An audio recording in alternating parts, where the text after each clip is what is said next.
Okay, mayong mudto na usab kanatong tanan Luzon, Visayas, Mindanao.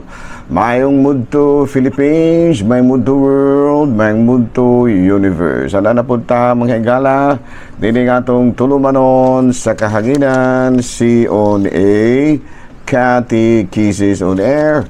O ako lang gihapon kini inyong ubos nga alagad Reverendo Padre Edwin Academia Acab.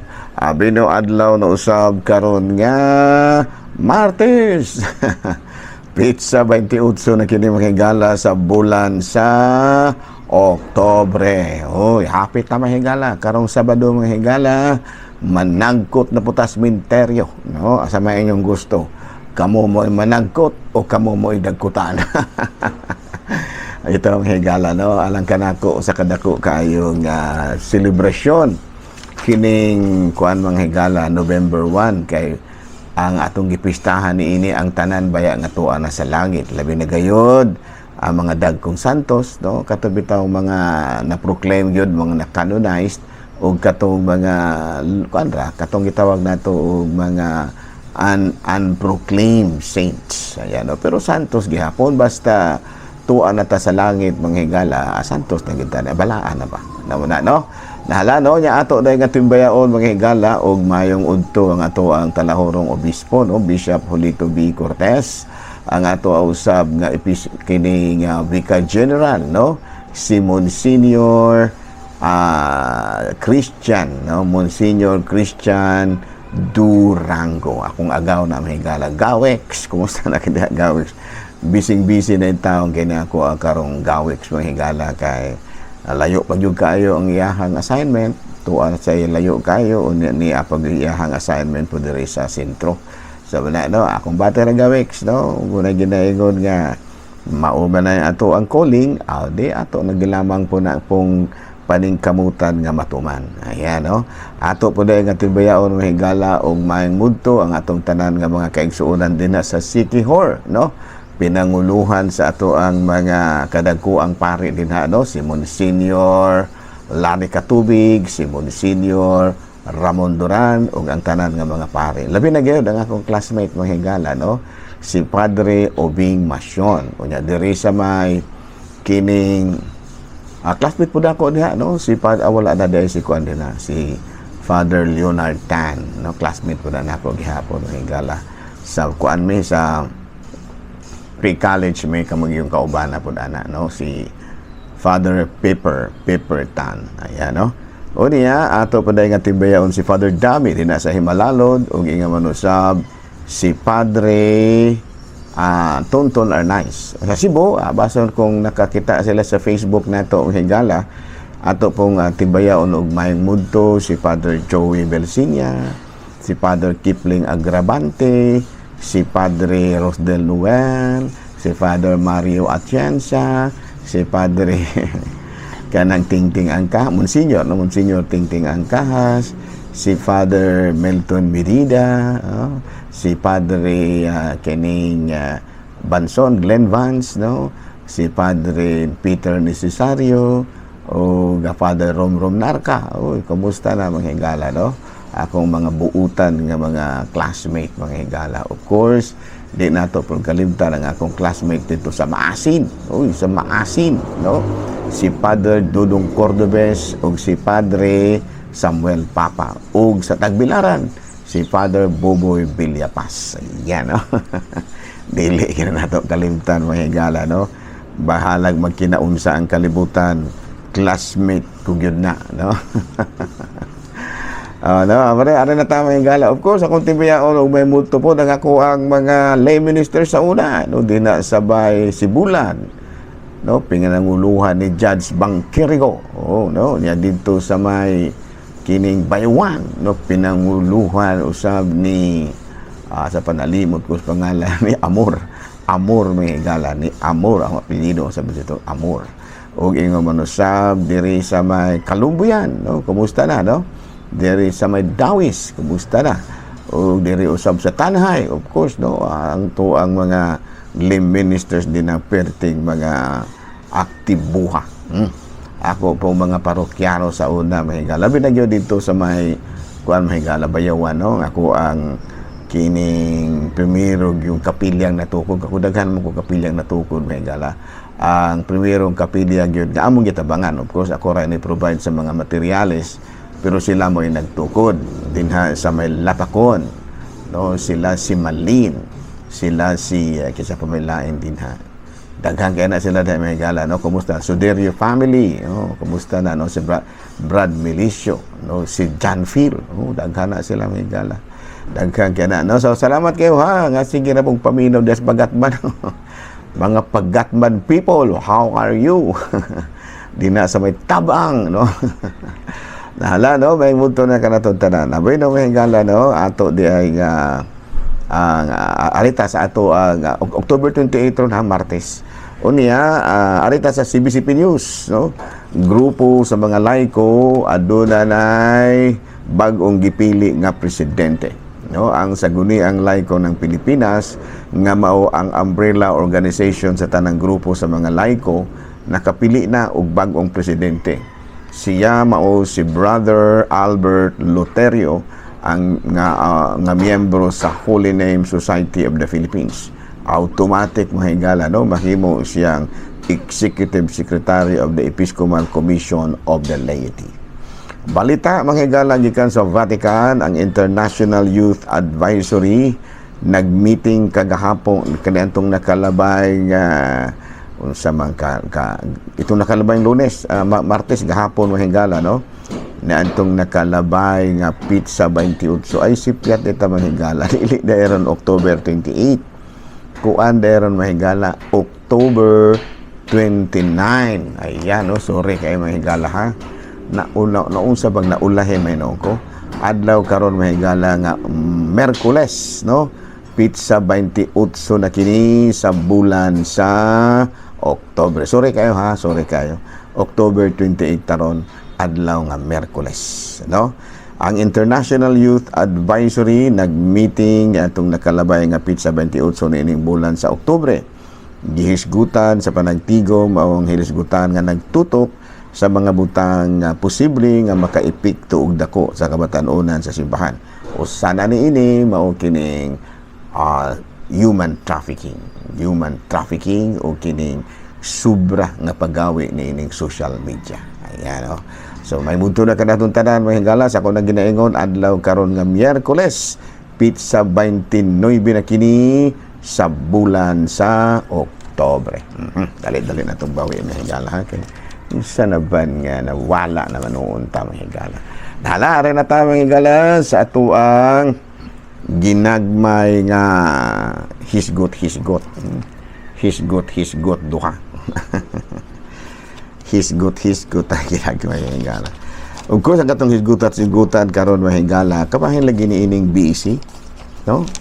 Nga daghang kaayong problema nga nasugatan niya maglisod gyud ta mahigala og hulma og BEC. But anyway, ako na rin kamot mangyupog ko mahigala sa akong parokya. Nya ang daghang kaayo nga mga pamaagi sa pagpahigayon og BEC, ano? O niya, ang akong nahuna-hunaan, of course, aduna official nga BEC formation module nga gihatag ang diocese, pero medyo akong gi-revise og gamay mahigala, gi-revise na ako gamay, no? Of course, ang gihimo nako mao nga gi-institutionalize nako ang BEC diri sa akong parokya. Meaning to say nga kuan gyud involved gyud ang tanan, especially ang kinibitang mga ang struktura sa ato ang simbahan diri sa Ayokon BECized na. So I would like to explain that, no? Kasi masabot og BEC ang primero gyud mahigala akong gihimo mao nga kuan kanang nagpurma dayon ko og BEC formation team, kanang parish formation team. Ano, no? O niya ang parish formation team automatic na ako mahigala og himo nga parish formation team ang PPC. No? So automatic na, no? PPC or Parish Pastoral Council, automatic sila nga mahimo nga parish formation team sa BEC. No? So sa ilahang pagka-Paris formation team, kuan sila mao'y pinakamodelo nga kining gitawag nato sa English o community sa parokya. So aduna gyoy kuan, doon na gyud sila monthly weekly meeting, no? Doon na gyud sila Bible sharing mismo ang BEC formation team, ang kini Paris formation team kining gitawag og PPC. Na sa to pa ang buti pa sabot og PPC mga higala, aduna siya kuan kanang ang president, of course ang ilang advisor, ako kay sigon sa struktura sa parokya ang pinaka-head gyud mga higala mauman ang kora-paroko, dayong sunod ang PPC president, PPC vice president, dayong secretary, dayong treasurer, dayong auditor, dayong kining gitawag og kuan, kining gitawag og PRO ana, no? So muna siya, so community na kami, community mi, so buti pasabot nga kami gyud mismo aduna mi community sa to pa from top to bottom. So duwa kay community man lagi, kinahanglan nga kami mismo community na pud mi, so Bible sharing pud mi ingon ni ana, and then down paingon na dayon sa mga kining gitawag og kanang zone leaders at choppy leaders ug zone leaders ana, no? So ang gihimo nato mahigala nya kinahanglan nga kumpleto gyud sa officers ang mga kapilya, no? Do nagi set of officers ang mga kapilya. Unya ang set of officers automatic po na sila nga model community sa gitawag natong parokya sa kapilya. So kanang ato ang kanang ato nga kuan kining BEC Paris BEC Chapel Formation Team automatic na, no? Kay automatic man na mahigala nga doon na gyoy kuan kanang BEC Paris Formation Team, doon na po'y BEC Chapel Formation Team. Unya ang set of officers maugyud ang gitawag natong kanang chapel officers. So automatic gina, so doon na gina sila gitawag sa in English o kuan, no? Kanang gitawag sa in English o kanang gatherings kada semana, no? Magkuan gyud sila, mag prayer meeting po sila nya binase ba sa tulo ka mga aspeto, no? Kining gitawag ang ilahang meeting, doon ay kalambigitan sa liturgical, magbangbay Bible sharing sila, dayong developmental, magkuan po sila kanang makikonsisgot og sa mga kalambuan sa kining kapilya ug ingon usab transformational, unsaon nga kanang mahulmag yun ang mga katawhan sa parisya, matransform ba ang matud pa pamaagi sa pagkinabuhi sa mga membro sa kapilya. Muna matransform ba ang kapilya, dili lang ang kapilya lang, kung dili mismong kinaiya o kinabuhi sa mga tao. Ana, no? And then gikan sa kining parish sa BEC Parish, BEC Formation Team, mupaingon na po na sa BEC Zone Formation Team. No, mo na po na ang set of officers sa kanang mga zona. Ana, no? So muna na siya, no? Mo gihapon ang style. So dato pa ang community kanang napurma gyud siya gyud, no? Na do na gyud community dayon ang usa ka kapilya, ang usa ka parokya, ang usa ka zona. Automatic kina, no? Kaya naman ako po nang gibase manghigala sa kinibitang naghihimo ni Kristo, no? Kahapong adlaw, Pizza 28, sumabi na gospel. Gitawag ni Kristo ang iyahang mga apostoles. Unya, sangon sa ato nakita, kaya kuan man gahapon, fiesta man ni San Simon o ni San Judas sa Dio, no? So sa may gihimo ni Kristo di ay, ang primero gyud niya nga mga magsasangyaw, mga apostoles niya, gihulma usa niya usip usa ka community. No, usa ka community, no? Community gyud sila. Nya ang nahitabo mao mahigala ga kining ang community nga gikuan, ang community nga gihulma ni Kristo, no? Mao katong community ha nga matug-matug batong tumihigala ug varied ang mga kinaiya, no? Varied kana bitong dunay nakabalo kay si Kristo kung unsay mga kinaiya, no? Panalitan si Judas, nakabalo na kay si Kristo nga si Judas mubudhi gyud niya, No nya dunay kinaiya nga medyo saputon, no? Si kuan isog man to. Si kanang saputon gani man isog mahigala, no? Kana bitaw dali ra kay masuko San Pedro. No, kuan na siya. Sigon sa iyang sana gipakita nga kinaiya doon na siya kaisog po ba kanang dali ra kay bitang mo arangkada sa iyahang kasuko ba. Dayong si San Mateo, no, kabahin putog pang kwarta tong iyahan, so to patrain po siya kabahin kwarta, and many others. Nung doon na po yung uban nga rebildihon kay huna-huna, no, katong si Saint Simon the Zealot, no, ipakarebildihon man sa to. So inana, no, so sa to pa si Kristo sa community nga iyang gihulma nga mo iyang gitudluan, varied ang mga kinaiya, no, pero bisan tuod kung ingon ni adto ang kinaiya sa mga apostoles niya, sa hinay-hinay niya nga, sa hinay-hinay lang pagtapok-tapok, pagpaminaw sa pagtulunan sa Dios, almost all of them nausob gyud, gawas kang Judas Iscariote, kay matud pagitagna naman ang daan ni Kristo nga mobudhi gini siya, no? Sumuna siya. So to pa ang pamaagi nato sa ayongon mga higala, gibase gid nato sa gihimo usab ni Kristo nga ang primero giniyang mga recruits iyang gihimong usa ka community. Ana, no? So inana na siya. So muna ha. So again, muna siya formation sa parish o bayungon. Pero ato parang dugangan ha.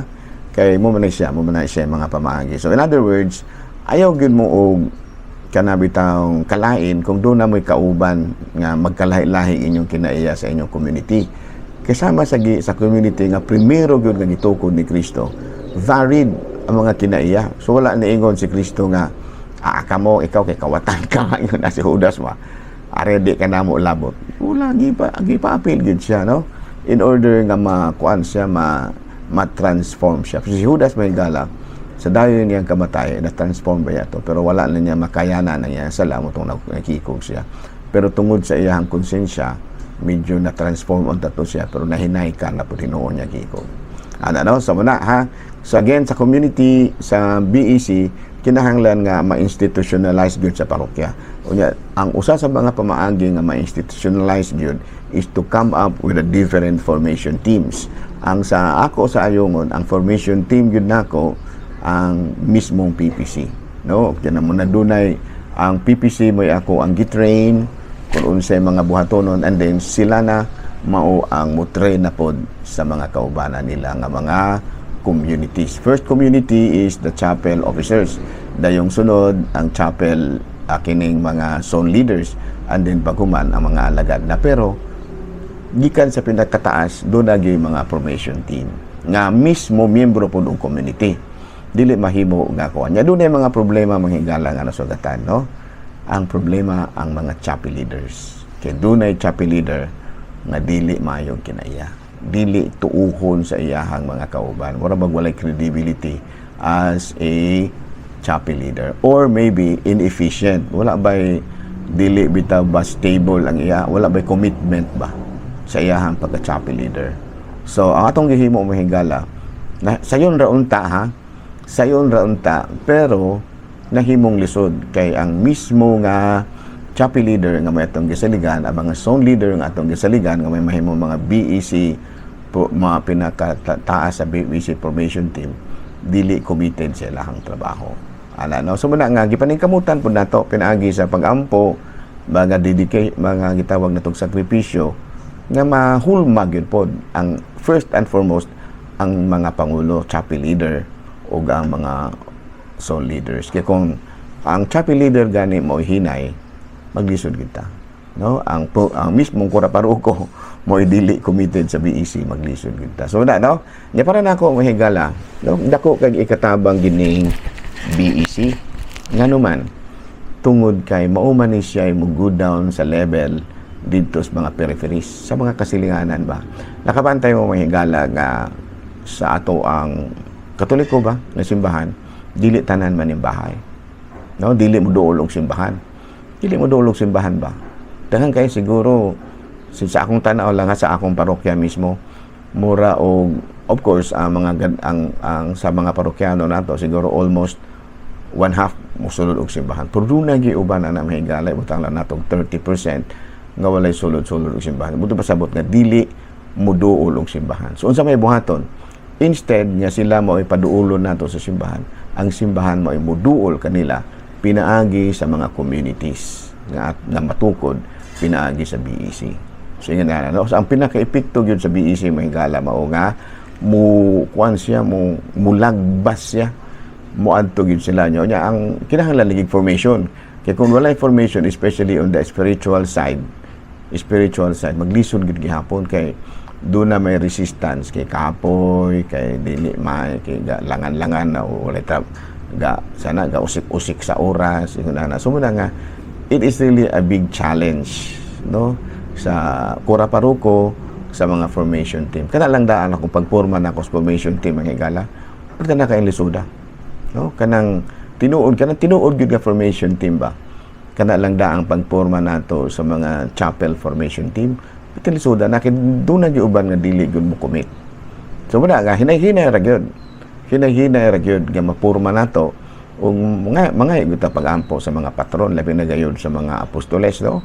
Kay sila sa una effective man gyud tong gihimo ni Kristo nangadto biya silang India, no, ato pa ninuod gyud sila ug nahimo gyud ang simbahang Katoliko nga universal muna nahimo siyang Katoliko. So wala, no?